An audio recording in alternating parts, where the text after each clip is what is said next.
Hey लोगोफोर नोंथांमोनखौ आरोबाव आंनि बे गुबुन मोनसे गोदान भिडिअआवहाय बरायहरनाय थाबाय दे। स' नोंथांमोननिसिम आसा खालामो भिडिअखौ जागायनायनिफ्राय जोबजासिम नायलांगोन होननानै। एक्चुअली नोंथांमोनाथ' भिडिअनि टाइटेल एबा थाम्बनेलाव नायनानैनो मोनथिखाबायानो जानांगौ दे दिनै आं मा भिडिअनि सायावहाय नोंथांमोननिसिम आपडेटखौ लानानै फैदों।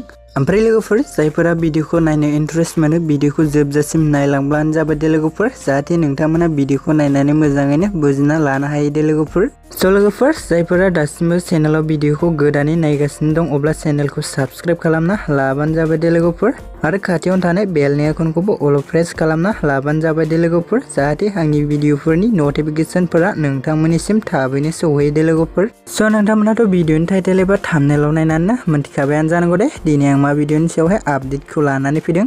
एक्चुअली लोगोफोर आं दिनै अख्रां गंसे आबुं बर' सावथुननि सायाव नोंथांमोननिसिम शेयार खालामनो होनना सानदों दे लोगोफोर। स' लोगोफोर जाहा रिंसार ब्रह्म इउटुब चेनेला अख्रां गंसे आबुं बर' सावथुननि पार्ट 8 भिडिअखौबो रिलिज खालामना होबाय दे लोगोफोर।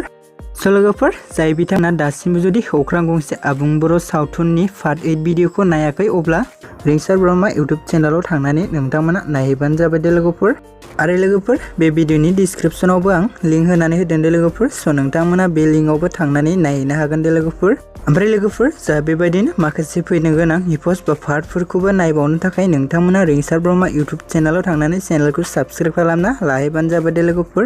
मानोना नोंथांमोननि सापर्ट आरो मदद मोनोब्लानो बिथाङा थाबैनो माखासे फैनो गोनां पार्टफोरखौबो रिलिज खालामना होगोन दे लोगोफोर। स' लोगोफोर जायफोरा भिडिअखौ नायनानै मोजां मोनदों अब्ला कमेन्टनि गेजेरजों फोरमायहरबानो जाबाय दे लोगोफोर। स' आसा खालामो नोंथांमोना भिडिअखौ नायनानै मोजां मोनबाय। भिडिअखौ जुदि नायनानै मोजां मोनदोंब्ला अन्नानै चेनेलखौ साबस्क्राइब, भिडिअखौ लाइक आरो कमेन्ट खालामनो दाबो दे लोगोफोर।